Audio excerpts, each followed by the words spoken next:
Adventures in Time and Space, transcribed in future tense. Dimension.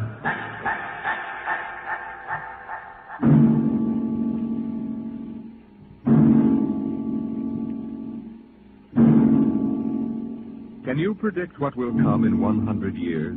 Or in 10? Or in the next minute? Some people think they can. Nuclear science, mathematicians, astronomers, biologists.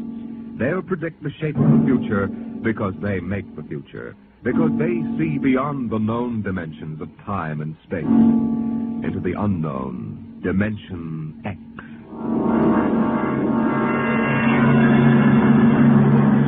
We go ahead now in time to 1965. We're on a vast concrete runway set in the desert of the Southwest. A giant metal ship stands before us, prow pointed for the stars. And in 5 minutes, the signal will flash, and it will tear up through the atmosphere to the outer limits.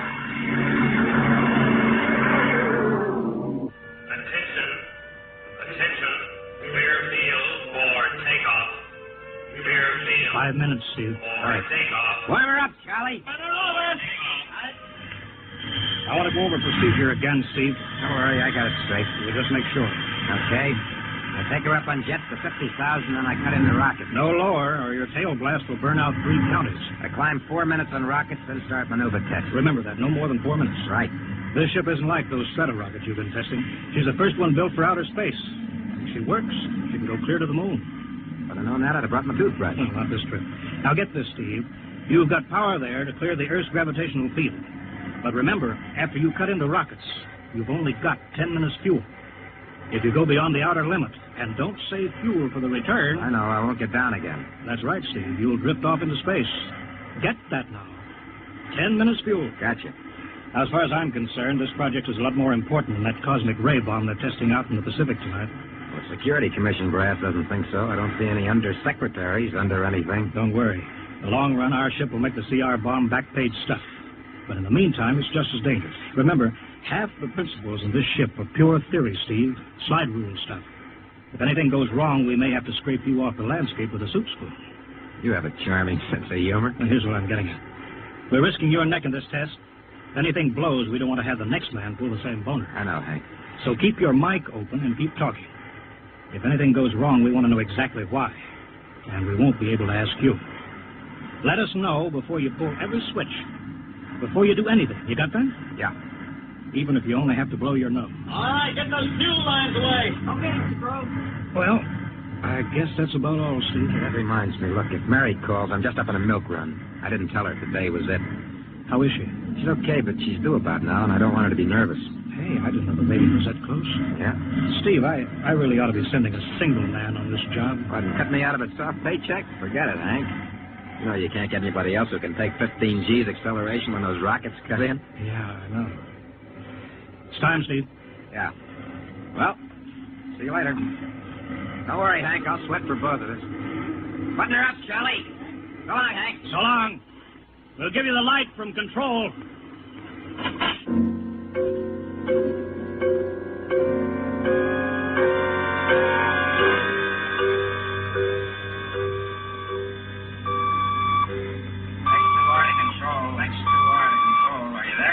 Okay, Steve. Got you on the speaker.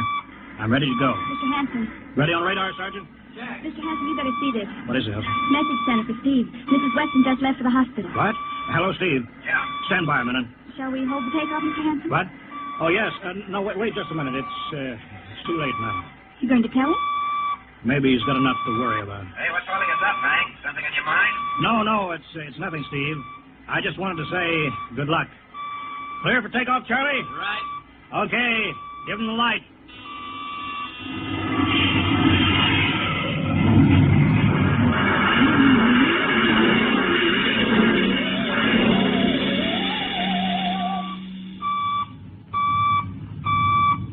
All right, Steve, I'm reading you clear. 40,000. Airspeed 600. She's running fine. Soundproofing works. There's a third-degree waiver of the AGY pressure. Got that, Charlie? Check. Dead center on radar, Mr. Hanson. 50,000 now. Cutting out the port jet. Now to starboard. Off jet. Airspeed dropping.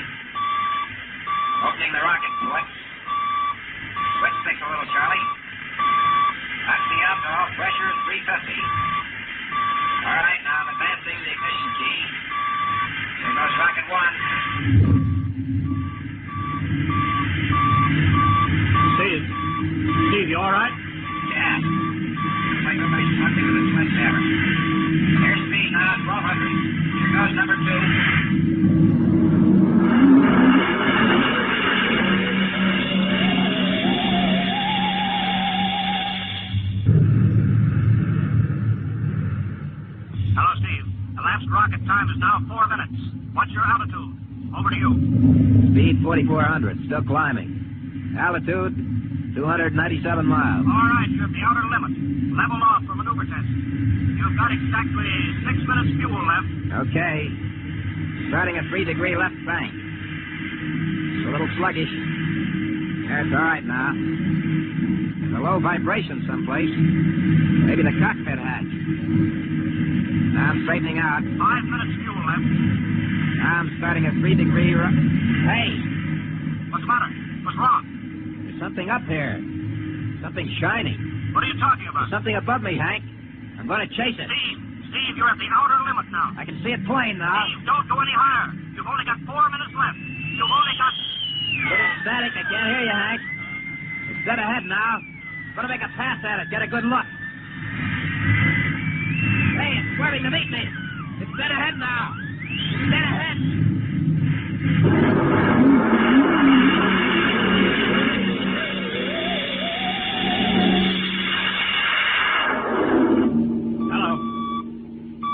Hello, Steve. Steve, come in. 9 minutes fuel gone. Still no sign on radar. Hello, Steve. Steve, what's happened? Charlie, get out the crash squad. Tell the Army squadron to alert their search planes. Right.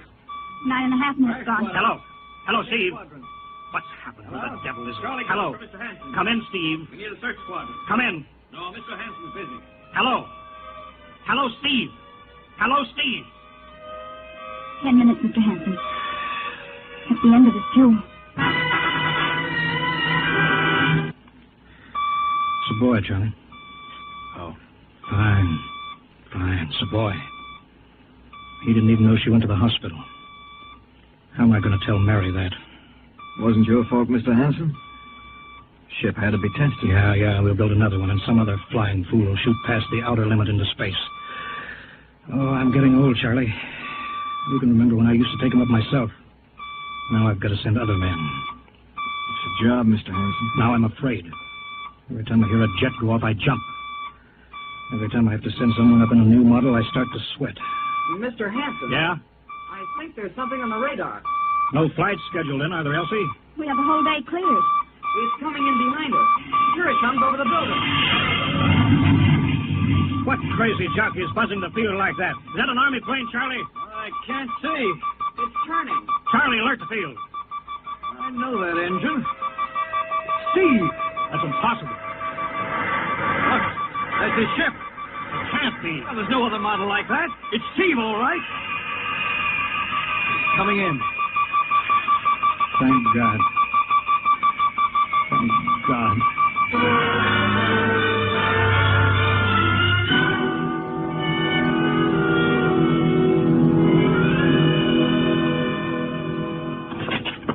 All right, sit down, Steve. The quicker we get this done, the quicker you get over to see Mary and the baby. Hank. Elsie, give the order to check and refuel the rockets. I don't want anybody in here till I get Steve's reports. Bury any calls. All right, let's have it. What the devil happened to you? Hank, does that cosmic ray bomb still go off tonight? What are you talking about? Straighten out, Steve. Where you been for the last 10 hours? Listen, Hank, there's something more important. Come on. I've got to get a report on the screen to Washington, so let's have it. I've got to know how you stretched 10 minutes fuel to keep you in the air for 10 hours. Now, one thing before I talk. Look, have the Steve. Geiger men run over the ship before they refuel. What'd you run into? So help me, Hank, I don't know. But we better check and make sure it isn't radioactive. Elsie, add a Geiger report on the standard check. Steve, maybe we better have the doc look you over, too. No, I'll be all right. They said I'd be all right. They? Look, son, I know you've had a tough time, but we've had this field on the alert for 10 hours. One of the Army boys cracked up looking for you, and he's hurt bad. So let's have the story. Let's have it straight. I don't know how to tell you. Hank, I saw something up there. At 300 miles? I chased something up there, Hank, and I caught it. Now, don't hand me that, Listen, Steve. I was cruising along, just starting the right bank, when I spotted something. It must have been going about half my speed. It was egg-shaped and smooth. I made a pass at it, and I was coming back for another, and then there was a humming sound. Humming? A sort of vibration. And I blacked out. I was headed straight for it at 4,400 miles an hour. I thought it was going to be the biggest smash since Hiroshima, and I guess they were drinking that bottle. Never mind that, Steve. What happened? I came to inside their ship. Uh-huh. Steve, this whole thing has been a devil of a strain on you. I'm going to call Major Donaldson from the Army base. Ask him to sit in. A psychiatrist? Yeah, that's a good idea. Let him run his tests. He'll tell you I'm not kidding. Because, Hank, unless I miss my guess, I've just been tipped off to the way the world ends.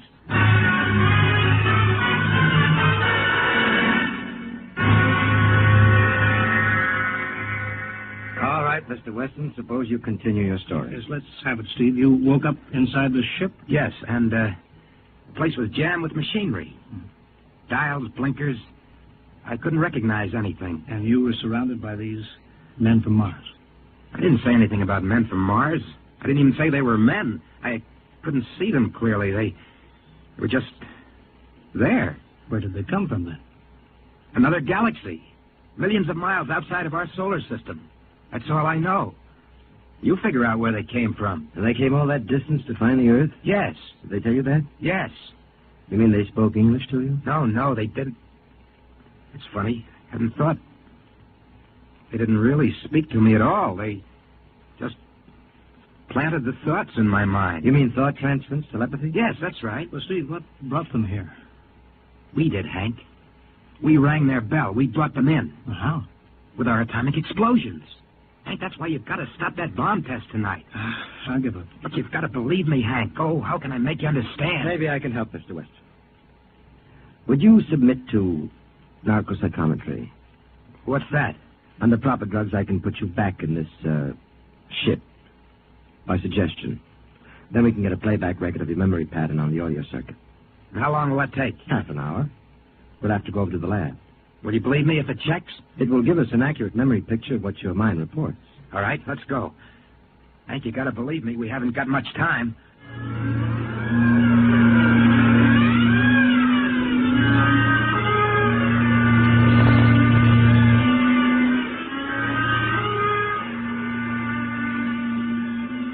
You should be getting drowsy now.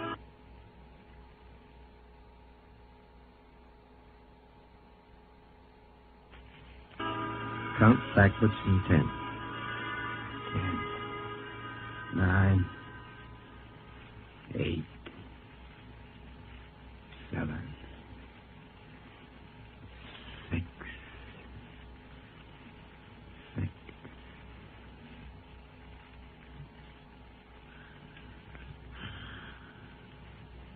He's under. Now we attach the head plate electrodes. The cortical pickup. Look out for that wire, Mr. Henson. 3-0 setting. 31.3. Now throw that switch, Mr. Henson. I have to start him off by suggestion. All right, Steve. You're in your ship now. You're in the rocket. You're in the rocket. You're in the rocket. And you've just sighted something strange. Now I'm starting at 3-degree right. What's that? Hey, there's something up here. Something shining. His memory pattern. We're picking it up electronically. There's something above me, Hank. I'm going to chase it. It's piped through the audio circuits. I'm getting static. I can't hear you, Hank. This is where we lost contact with him. I'm going to make a pass at it and... Hey, it's swerving to meet me. It's straight ahead now. It's straight ahead. No one. This is where he blacked out. There's no telling how long, minutes or hours.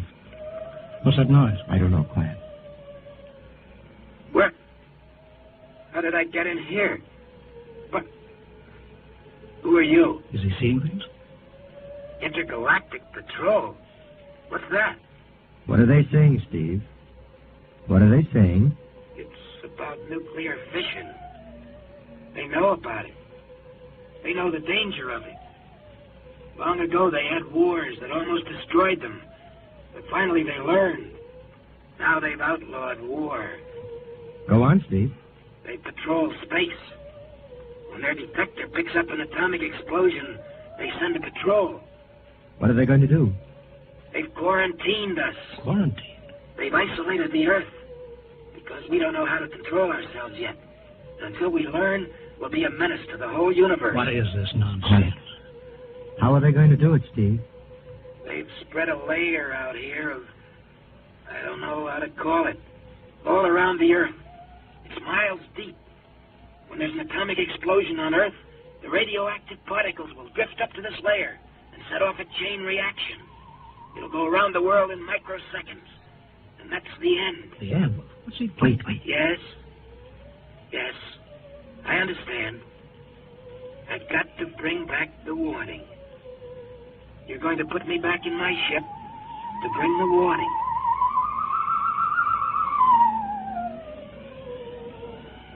Now what? Blacked out again. I guess that's all. What does all that mean? It's what he remembers. You don't think that really happened? No. Narcopsychometry circuits produce what he remembers. It just means that Steve believes this happened. I don't like to see this. I've seen too many tough pilots snap. Steve is the best I've known. How bad do you think he is? Frankly, outside of the presence of this well-organized hallucination, there's no sign of unbalance. May not be too serious. If he had a more plausible story, I'd be inclined to believe him. Why? Hank, It's all right, boy. did you hear it, Hank? You understand? Sure. We've been quarantined. Let me give you something to make you sleep, Steve. Don't you understand? They fixed it so that if we set off one more nuclear explosion, that'll be it. Of course. Don't roll your sleep down. You don't believe me. Now, take it easy, Steve. But they're testing tonight. They're setting off the CR bomb. Hank, what time is it? 11:20. But it's scheduled for midnight. Hank, we gotta stop that bomb. Steve, let Donaldson give you the hypo. Hank, you've gotta believe me. I saw them. I got the warning. If we touch off that bomb tonight, it'll be the biggest galactic 4th of July of all time. The whole Earth will go up like a Roman candle. April 10th, 1965, the end. Now, look, Steve, you better calm down. Don't you want to see Mary and the baby? You've got a new son, remember? Yeah, that's just it, Hank. I want to see my son. I want him to live. If that bomb goes off, Hank, we've got to stop them. Mr. Hanson, I think we'd better get over to the base hospital. Hank, you've got to believe Yeah, me. sure, Steve. Maybe there is something to it. Look, it's out of your hands. I'll put it in a report and shove it into Washington in the morning. In the morning? There isn't going to be any morning, Hank. Don't you understand? You've got to call Washington now. Get the head of the Security Commission and postpone that test. Now, you know I can't do that, Steve. My neck would be out a mile. Besides, this is 1965, not 45. 20 countries have atomic bombs now. What's the use of stopping just this one? The rest will keep right on popping them We'll off. have to call an international conference. Can't you understand, Hank? The first one that goes off finishes us at the end. They've given us the quarantine warning. Steve, I think you'd better go with us to the base hospital. Look, Steve, we can call up for a detail if we have to. All right. I'll go with you. You don't need a straitjacket. That's the way, Steve. You'll probably feel better by morning. Let's go.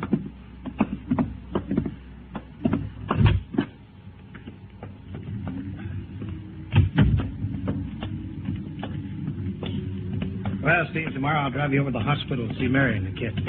Sure. Look at the ship under the floodlights. Pretty, huh? You'll be flying her again soon, don't you worry. Yeah, I guess so.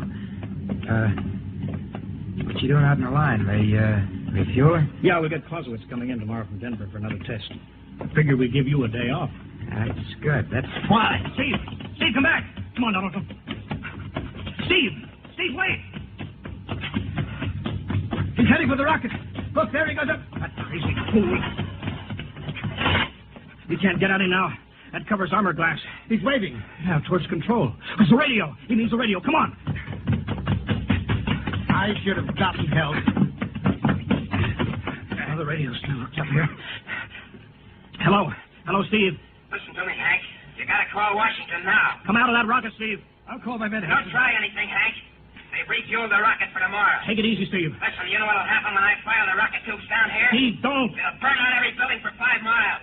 All of us in one big blast. Steve, what do you want? You've got to stop that bomb. You got to call Washington right now. They won't believe me. You make that call or I cut in the rocket. Now, I mean it, Hank. Now, hook my screen to yours in parallel. I want to see exactly what you're doing. All right. Just don't fire those rockets. Get going, Hank.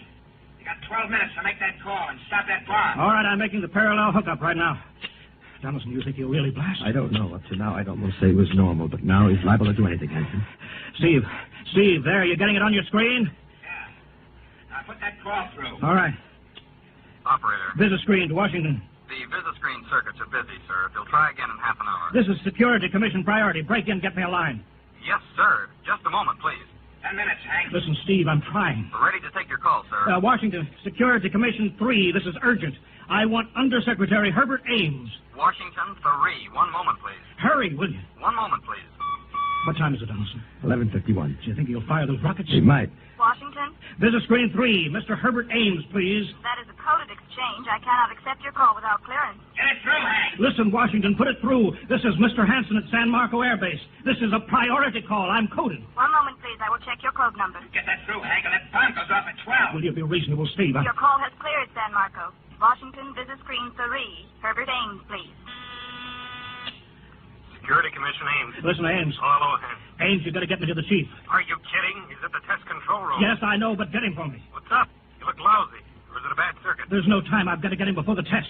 It's about the CR bomb. I can't take that responsibility. Get that through, Hank, or I Hey, flag. what's going on there? Ames, my project has a high enough rating. This is a priority A call. What? Well, okay, it's your neck. I'll try to get him for you. He's in the control room, so you'll have to switch off your screen and speaker and go on earphones. Too much going on in there. Security ruling. You hear that, Steve? I've got to cut the incoming screen. All right, but don't try anything. 8 minutes, Hank. Hello? Hello? What? You got him, Hank? Yes. This is Hanson at San Marco. No, sir. Priority A request to cancel the bomb test. No, I'm serious. This is deadly serious. We sent the X-2 JTR up today to the outer limit. We uncovered evidence. Yes, on the automatic instruments. What's that? No, possible chain reaction. No, I can't tell you the whole story. There isn't time here. Yes, I'll bring the readings into Washington in the morning. You've got to postpone the test till you see them. Look, I've worked on contracts with the Commission for 10 years. Yes, I have complete confidence in my information. You can record that. All right, I'll call you back immediately. Bye. Hank? He's agreed to cancel, Steve. The bomb won't go off. All right, boy. You can come down out of that ship.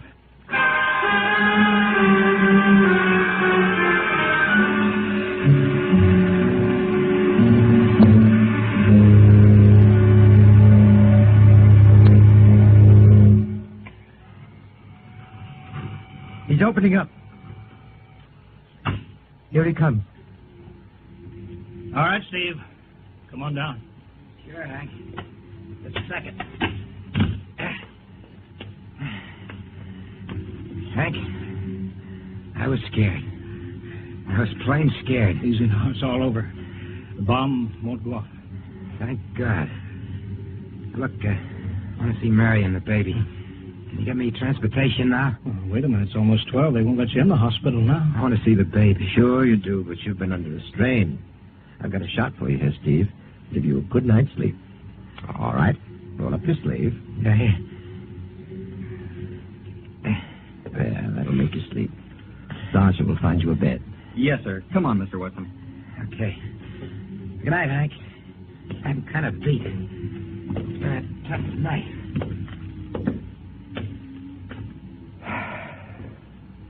It sure has.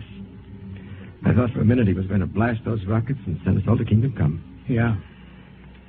Quite a stunt getting the ray bomb test called off. It isn't called off. But the chief said... Ames couldn't get the chief. I was talking to a dead circuit. Bomb goes off in a couple of minutes. Oh. Poor Steve. He was one of the best. He was the best. 1 in 10 million. Some story of this poor guy. For a while, he almost had me believing that quarantine. That's a very common delusion. End of the world. Yeah, I suppose so.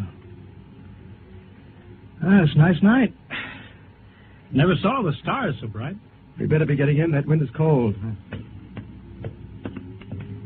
the bomb goes off in 30 seconds. Poor Steve. You know, Hanson, there's just one thing. Yeah? It's outside my field, but I'm curious. How did he keep that ship in the air for 10 hours with only 10 minutes fuel?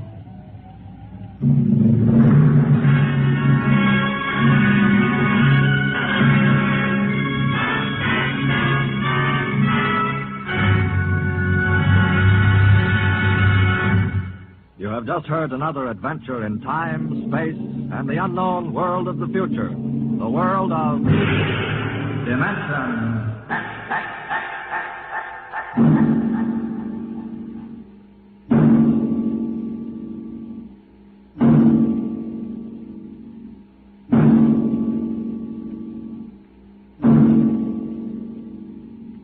Next week, a star of the future appearing on the program of the future, Dimension X. Next week, Miss Nancy Olson, the talented young actress whose performance in Sunset Boulevard marks her as one of Hollywood's most promising young actresses, becomes the first of a group of rising young artists of stage and screen who have been invited to make an appearance in this series. So listen then for Hello Tomorrow, starring Nancy Olson on Dimension X.